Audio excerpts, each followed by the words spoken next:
வணக்கம் ஃப்ரெண்ட்ஸ், நீங்கள் பார்த்துட்டு இருக்கிறதா ஹரிஷ் வாய்ஸ். இன்றைக்கான வீடியோவில் நாம் என்ன பார்க்க போகிறோம்னா தி 7 Deadly Sins season 2 episode 18 for whom death that light shine. நீங்கள் நம்ம சேனலுக்கு புதுசாக இருந்தீங்கன்னா இந்த சீரீஸுக்கு முன்னாடி ஏகப்பட்ட சீரீஸ் போட்டிருப்போம். அண்ட் அது மட்டும் இல்லாமல் 7 Deadly Sins அனிமே கம்ப்ளீட் பண்ணதுக்கப்புறம் ஒரு புது விதமான அனிமே தான் நான் போட போகிறேன். ஏன்னா லாங் சீரீஸ்க்கு நீங்கள் கொடுத்த சப்போர்ட் எல்லாமே நல்லா தான் இருந்தது. பட் இருந்தாலுமே உங்களுக்கு நான் வேறு ஒரு அனிமே எப்படியாவது போட்டால் தானே உங்களுக்கும் இந்த அனிமேலாம் பார்க்குற கொஞ்சம் இன்ட்ரெஸ்டிங்காக இருக்கும். ஸோ அதனால தான் நான் வேறு ஒரு அனிமே சூஸ் பண்ணியிருக்கிறேன். அண்ட் நீங்களுமே அதை சப்போர்ட் பண்ணுவீங்க தான் நம்புறேன். சரி, வளமான பேசாமல் வாங்க நம்ம இன்றைக்கான எபிசோடுக்குள்ளே போயிடலாம். எபிசோடோட ஸ்டார்டிங்லேயே பேட்டில் ஃபிஸ்டில் தான் கட்டிட்டு இருக்காங்க. ஸோ ட்ரோல் அப்புறம் கிளக்ஸோனியா 2 பேருமே சேர்ந்து இங்கே நிறைய பேருக்கு சண்டை மூட்டி விட்டதுக்கப்புறம் இவங்க 2 பேர் வேடிக்கை பார்த்துட்டு இருக்காங்க. கிளக்ஸோனியா அப்புறம் ட்ரோலோட பவர் மூலமாக இந்த இடத்துல கிங் தன்னோட ஃபுல் ஸ்டாக்கட் ட்ரெஷர் பவரை வந்து ரிலீஸ் பண்ணுறான்.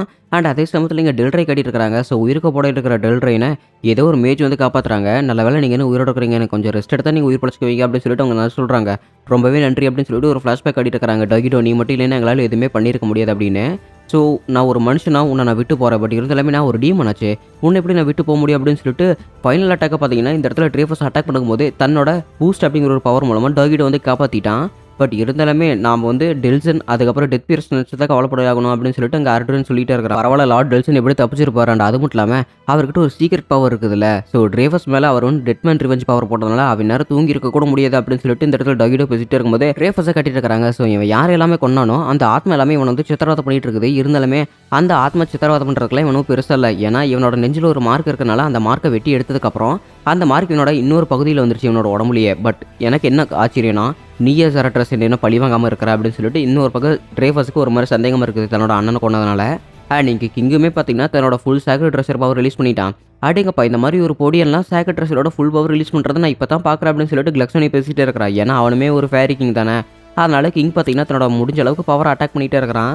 கிங் உன்னால் முடியும்ல, ஏன்னா நீ ரொம்பவே டயர்டாக இருக்கிற அப்படிங்கிறாங்க. இல்லை நான் நல்லா தான் இருக்கிறேன் அப்படின்னு சொல்லிட்டு கிங் பேசிகிட்டே இருக்கும்போது கிளக்ஸோனியா தன்னோட பவர் யூஸ் பண்ணி டிஎனை பார்த்தீங்கன்னா கட்டி போட்டுட்டா. அந்த ஃபயர் கிங்கை நான் 6 அமர கொண்டுங்கிறேன், முதல்ல இந்த ஜெயின் கலர் இருக்கிற பொண்ணை நான் கொல்ல போகிறேன் அப்படின்னு சொல்லிட்டு டிஎனை அப்படி கட்டி போட்டு கழுத்து நினச்சிட்டு இருக்கிறான். கேஸ்டிஃபைலோட பவர் யூஸ் பண்ணி டிஎனை ஒரு வழியை காப்பாற்றிட்டான். அண்ட் அந்த செடியுமே பார்த்தீங்கன்னா வெட்டி போட்டுட்டான். அதாவது ஜெர்ஹெட்டோட செடி மாதிரி இருக்குதுல்ல, அதை வந்து வெட்டி போட்டுட்டா. பட் இருந்தாலுமே இது ஒரு செடி தானே, நீ செடியை நான் அவ்வளோ சாதாரணமாக நினச்சிட்டு இருக்கிறியா, செடிக்கு எவ்வளோ பெரிய மகத்துவம் இருக்குது தெரியுமா, செடியெல்லாம் நீ அப்படி அசல்னு நினச்சாலும் வெட்டவே முடியாது அப்படின்னு சொல்லிட்டு இந்த இடத்துல கிளக்ஸோனி பேசிகிட்டே இருக்கும்போது அவனோட ஃபுல் பவர் வச்சு அட்டாக் பண்ணுறா. பட் இருந்தாலுமே அவனால் எதுவுமே பண்ண முடியல. இதுக்கப்புறம் உன்னால் தப்பிக்கவே முடியாத ட்ரூ கேஸ்டிஃபைல் சாக்கட் ட்ரெஷர் பவர் அப்படின்னு சொல்லிட்டு கேஸ்டிஃபைல் ஃபார்ம் 1 எடுக்கிறான் பாருங்க. இவனுக்குள்ளே இந்த அளவுக்கு இன்னும் சக்தி இருக்குது அப்படின்னு சொல்லிட்டு கிளக்ஸோனிக்கு ஆச்சரியமாக இருக்குது. ஸோ அந்த சாக்கட் ட்ரெஷரோட ஃபுல் பவரை ரிலீஸ் பண்ணதுனால அதே செகண்டில் அந்த ஜெர்ஹெட் செடியுமே பார்த்தீங்கன்னா அப்படியே ஃபுல்லாக கறியிருச்சு. ஸோ எனக்கு தெரிஞ்சு நான் தோல்வியை ஒத்துக்கிறேன்ப்பா அப்படின்னு சொல்லிட்டு கிளக்ஸோனியுமே தோல்வி ஒத்துக்கிட்டான். ஹே கிங், உனக்கு என்னாச்சு, நீ நல்லா தானே இருக்கிற அப்படின்னு சொல்லிட்டு ஏன்னு கேட்கும்போது நல்லா தான் இருக்கிற அப்படின்னு கிங் பேசிட்டு இருக்கும்போது அவனுக்கு முகரையிலே ஒரு குத்து விழுகுது. யாருன்னு பார்த்தா ஸோ ட்ரோலோட அந்த சிலை பார்த்தீங்கன்னா இன்னும் உயிரோட தான் இருக்குது. கிங், நான் வேணா உன்னை காப்பாற்றுறேன், ஒரு நிமிஷம் இரு அப்படின்னு சொல்லிட்டு டிஎன்ஏ காப்பாற்ற போய் அவளுமே அடி வாங்கி படுத்துட்டா. டிஎன் எதுக்காக என்னை காப்பாற்றுற அப்படின்னு சொல்லிட்டு கிங் கேட்கும்போது என்ன பேசியிருக்கிற நீ, காலையில் நான் சும்மா சந்திச்ச ஒரு பையன் இன்னைக்காக அவன் உயிரை கூட எனக்காக கொடுக்க தயாராக இருக்கிறான். பட் நான் எப்படி அவனை காப்பாற்றாமல் இருக்க முடியும். அது மட்டும் இல்லாமல் நான் உனக்காக இப்போ போராட போகிறேன். அண்ட் இந்த சண்டை முடிஞ்சதுக்கப்புறம் நான் உனக்கு யார் அண்ட் எதுக்காக நீ எனக்காக இப்படி போராடுற அப்படின்னு இந்த சண்டை முடிஞ்சதுக்கப்புறம் எனக்காக சொல்லு ஹார்லே குயின் அப்படின்னு டிஎன் பேசிக்கிட்டு தன்னோட எர்த்தோவர் மூலமாக ஃபில்லட் லாயின் அப்படின்னு இவனோட ஃப்ரெண்ட்ஸ் 2 குளம் இருப்பாங்கல்ல அவங்கள இங்கே கொண்டு வரா. பட் அந்த குளமே பார்த்தீங்கன்னா அசால்ட்டாக தோத்துருச்சு. என்னது இது, என் குளம் சொல்ல அந்த அளவுக்கு வீக்காக இருக்குது அப்படின்னு டிஎன் கேட்கும்போது இல்லை நீ உன்னோட ஃப்ரெண்ட்ஸ் தானே இங்கே கொண்டு வந்திருக்கிற. ஆக்சுவலி ஃபில்லட் அப்புறம் லுயன் அவங்க 2 பேரும் உன்னோட சின்ன வயசில் இருக்கிற குளம் தானே. குளமோட உண்மையான பவரே நீ யாரை முழுசாக நம்புறியா அவங்க இங்கே கொண்டு வந்தால் தான் அதோட உண்மையான பவரே அதுக்கு வரும். ஸோ அதனால் நீ எதை முழுசாக நம்புறியா அதை இங்கே திரும்ப கொண்டு வா அப்படின்னு சொல்லிட்டு கிங் கத்துறான். அந்த இடத்துல நிறைய குளம் சேர்ந்துருக்குது. ஸோ அந்த இடத்துல மெட்ரோனா, மெலிதாஸ், எலிசபெத், ஹாக் அதுக்கப்புறம் நிறைய பேர் இருக்கிறாங்க. டிஎனோட நினைவில் மெலிதாஸ் இன்னும் இருக்கான்னு எனக்கு நல்லாவே தெரியுது. பட் இருந்தாலுமே மெலிதாஸ் டிஎனுக்கு ரொம்பவே நெருக்கமாக இருப்பான். ஆனாலும் என்னோட சிலையெல்லாம் இங்கே இருக்குது அப்படின்னு சொல்லிட்டு தன்னோட சிலையை பார்த்துட்டு கிங் ஆச்சரியப்பட்டு இருக்கிறான்.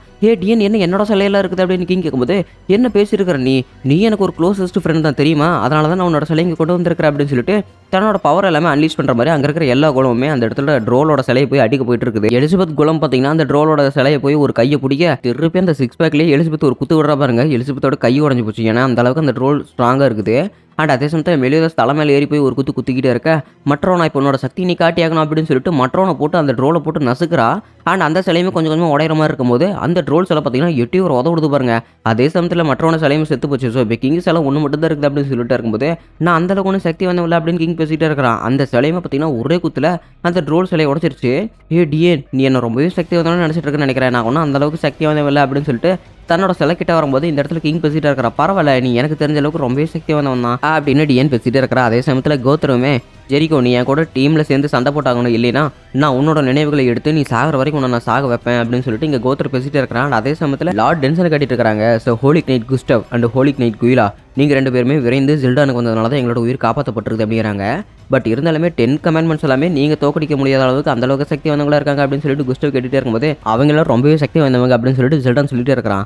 அண்ட் எங்களோட கிங் பாட்ரஸ் வந்து அவங்களை கண்காணிக்கிறதுக்காக சில ஏஜென்ட்ஸை நிர்ணயிச்சாங்க. ஆனால் அதே சமயத்தில் அந்த ஏஜென்ட்ஸ் எல்லாருமே செத்துட்டாங்க அப்படிங்கிறாங்க.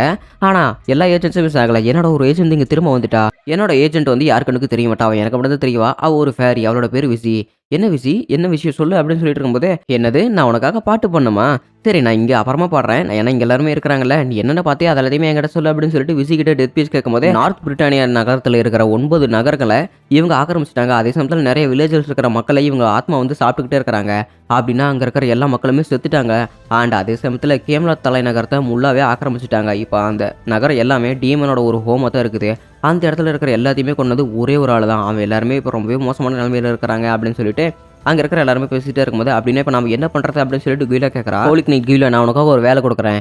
ஏன்னா கேம்லாத் தலைநகரம் தான் இருக்கிறதுலே ஒரு 2வது மாநகரம். அதையே இப்போ வந்து தோக்கடிச்சிட்டாங்கன்னா லியோனஸ் ஒன்று தான் இருக்குது. ஸோ லியோனஸ்க்காக நான் ஒரு ஆர்டர் பாஸ் பண்ணுறேன். ஸோ இங்கே இருக்கிற எல்லாருமே அந்த 10 கமாண்ட்மெண்ட்ஸை அடிக்கணும். அண்ட் அதே சமயத்தில் 7 டெட்லி சென்சஸ் இந்த கோட் சின் ஆஃப் ஃப்ளஸ் கோத்திரையுமே கொள்றதுக்காக நான் ஆர்டரை பாஸ் பண்ணுறேன் அப்படின்னு சொல்லிட்டு இங்கே ஜெல்டன் சொல்லிட்டு இருக்காங்க. அண்ட் அதே சமயத்தில் இங்கே கோத்திரையுமே கட்டிட்டு இருக்காங்க.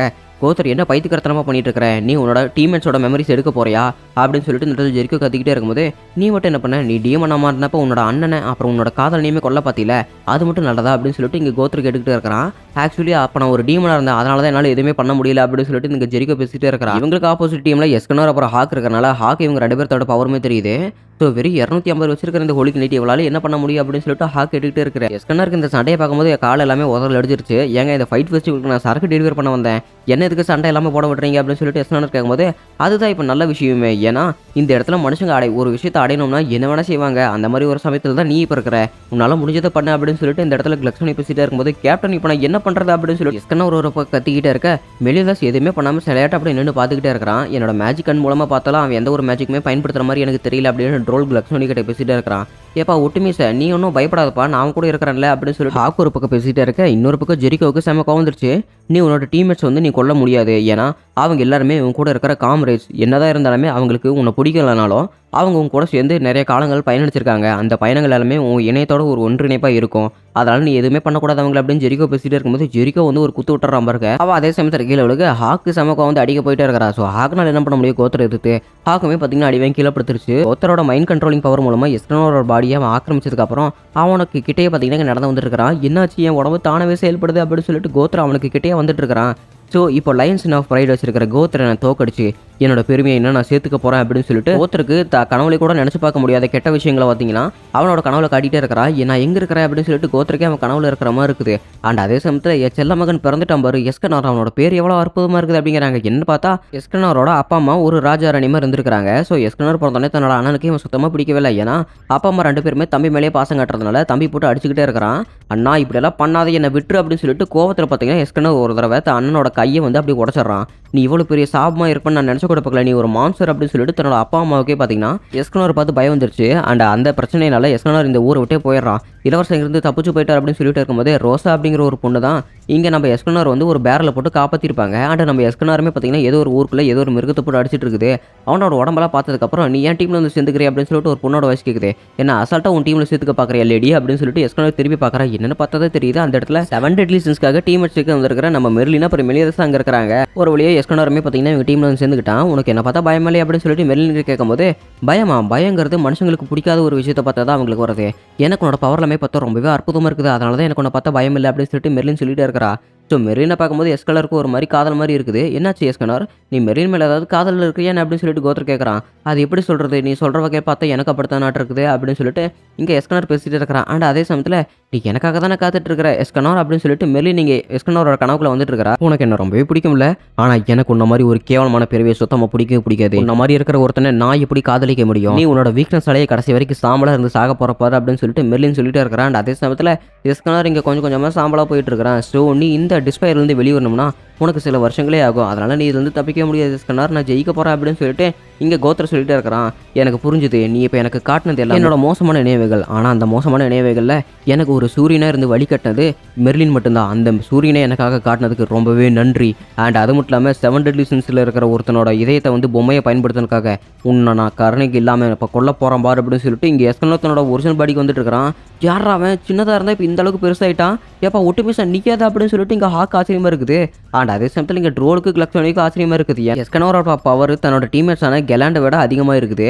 அண்ட் கோத்தரோட கண்ணாடியுமே பிடிங்கி இங்கே ஹாக்கோட தலையில் வந்து இங்கே எஸ்கனோரை வந்து மாட்டி விட்டுட்டான். அண்ட் நம்ம கோத்திரமே பார்த்தீங்கன்னா விடாம அடிச்சுக்கிட்டே இருக்கிற கோத்தர் இந்த மாதிரி பண்ணுறத முதல்ல நிறுத்து அப்படின்னு சொல்லிட்டு ஜெரிக்கோ கத்தும் போது அவங்க எல்லாமே பேசுறது எதுவுமே கேட்கல. எஸ்கனோர் வானத்தில் பறந்து டிவைன் ஆக்ஸ் ரீட்டா அப்படின்னு சொல்லும்போது எங்கேயோ இருக்கிற அந்த ஆக்ஸ் பார்த்தீங்கன்னா நம்ம எஸ்கனோரோட கைக்கு வந்துருச்சு. ஸோ 7 டெட்லிஸில் இருக்கிற எல்லாத்தோட இதயத்தை பொம்மையாக்கினதுக்காக உங்களை நான் பழி வாங்காமல் விடவே மாட்டேன் அப்படின்னு சொல்லிட்டு எஸ்கனோர் அந்த இடத்துல அடிக்கிறான். அடிங்கப்பா இந்த அடி மட்டும் விழுந்ததுன்னா இந்த போட்டியில் இதுதான் சூடு பிடிக்க போகுது அப்படின்னு சொல்லிட்டு இருக்கிறான். அந்த இடம் முடுக்கவே பார்த்தீங்கன்னா அப்படியே அனல் அடிக்குது, சூரியனோட அனல் மாதிரி. எப்படி இருட்டுக்குள்ளே இவ்வளோ சூரியன் வந்துட்டு இருக்குது அப்படின்னு சொல்லிட்டு எல்லாருமே ஆச்சரியப்பட்டுட்டே இருக்கும்போது பேன் பார்த்தீங்கன்னா காப்பாற்ற போயிட்டே இருக்கிறான். கேப்டன் நம்ம எப்படியாவது காப்பாற்றணும், இல்லைனா அந்த இடத்துல மாஸ்டர் ஜெரிக்கோ கோத்திரம் 3 பேருமே செத்துருவாங்க அப்படின்னு சொல்லிட்டு பேன் பேசிட்டே இருக்கிறான். நீ எஸ்கனோரை நம்பு, அவன் எதுவுமே செய்ய மாட்டான் அப்படின்னு சொல்லிட்டு இந்த இடத்துல மெலியரஸ் நம்பி நின்றுட்டு இருக்கிறான். ஸோ என்னோட இதயத்தை வந்து நீ ஒரு பொம்மையை பயன்படுத்திருக்காக உன்னை நான் சும்மா விடவே மாட்டேன் பாரு அப்படின்னு சொல்லிட்டு எஸ்கனர் தன்னோட வில் பவர் மூலமாக அடிக்க வந்துகிட்டே இருக்கிறான். அப்படின்னா நானும் உன்னை அட்டாக் பண்ணாமல் விடவே மாட்டேன் அப்படின்னு சொல்லிட்டு அடிக்கிறாங்க பாருங்க. 2 பேருமே சேர்ந்து அட்டாக் பண்ணும்போது அப்படியே அந்த இடத்துல ஒரு பெரிய பாம் பிளாஸ்ட் நடக்கிற மாதிரி இருக்குது. எல்லாரோட கண்ணுக்குமே ஒன்றுமே தெரியல, இருட்டில் எப்பறம் இவ்வளோ சூரிய வெளிச்சம் வந்தது அப்படின்னு சொல்லிட்டு. ஸோ போட்டி முடிச்சதுக்கப்புறம் தெரியுது நம்ம எஸ்கனர் வானத்திலேயே பார்த்தீங்கன்னா செயலிழந்துட்டான். ஏன்னா நம்ம கோத்திரோட ஒரு ஆரோ பார்த்தீங்கன்னா இங்கே எஸ்கனரோட நெஞ்சிலேயே பூந்துருச்சு. அதே சமயத்தில் கோத்திரமே கீழே விழுந்துட்டான். ஸோ கோத்தர் கீழே விழுந்ததுனால நான் தான் இந்த போட்டியில் ஜெயிச்சதாக அறிவிக்கப்படுறது அப்படின்னு சொல்லிட்டு இங்கே கோத்தர் சொல்லிட்டே இருக்கிறான். கோத்தர் என்ன பைத்தியக்காரத்தனமாக பண்ணிட்டு இருக்கிற நீயே அப்படின்னு ஜெரிக்கோ பேசிட்டு இருக்கும்போது மீதி இருக்கிற சாப்பாட்டு எல்லாமே சாப்பிட்டுட்டு இருக்கிற ராஜா எனக்காக போய் என்னோட கண்ணாடி எடுத்துட்டு அப்படின்னு சொல்லிட்டு ஹாக்கிட்ட ஆர்டர் கொடுக்கும்போது ஹாக் போட்டிருந்த கோத்தரோட கண்ணாடி பார்த்தீங்கன்னா ஓடி வந்து இங்கே ஹாக் வந்து கொடுத்துருச்சு. இப்போ என்னோட சக்தி என்ன நீங்கள் கண்கூட பார்த்துருப்பீங்களா, யார் சக்தி வந்தவன் அப்படின்னு. இந்த இடத்துல நான் தான் ஜெயிச்சவே, எஸ்கனர் இந்த இடத்துல தோத்துட்டான் அப்படின்னு சொல்லிட்டு இங்கே கோத்தர் பேசிட்டே இருக்கிறான்.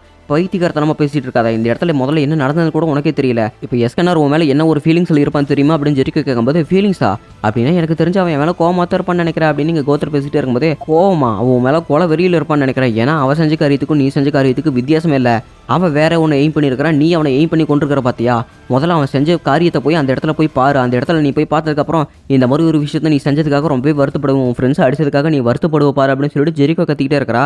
அப்படி அங்கே என்னமா இருக்குது அப்படின்னு சொல்லிட்டு கோத்திர போய் அந்த இடத்த பார்க்கும்போது ஒரு பெரிய பள்ளமாக இருக்குது. அந்த பள்ளத்துக்குள்ளே பார்த்தா இந்த இடத்துல கோத்திருக்கு செம ஷாக்கிங்காக இருக்குது. என்னன்னா அந்த இடத்துல கிளக்ஸோனி அப்புறம் ட்ரோல் 2 பேருமே பார்த்தீங்கன்னா நாக் அவுட் பண்ணி கீழே படுக்க வச்சிருக்காங்க. ஸோ தன்னோட பவர் மூலமாக இங்கே வந்து எஸ்கனர் சொல்லியிருப்பான்ல 7 டெட்லி சின்ஸில் இருக்கிற எல்லாத்தோட இதயத்தை பகடக்காயை வச்சு பயன்படுத்தினால உங்களை நான் இப்போ அடிக்க போகிறேன் அப்படின்னு எஸ்கனர் சொல்லியிருப்பான்ல. அதை வந்து இங்கே கோத்திரக்காக சொல்லலை, எஸ்கனர் இங்கே 10 கமெண்ட்மெண்ட்ஸில் இருக்கிற 2 பேர்த்தை அடிக்கிறக்காக தான் அதை வந்து பயன்படுத்தி இருக்கிறான். ஆனால் இது தெரியாமல் கோத்திரம் வந்து நம்ம எஸ்கனரே அடிச்சிட்டான். அண்ட் எஸ்கனருமே மயக்க மட்டும் விழுந்துட்டான். அதோட இந்த எபிசோடு முடிக்கப்பட்டதே.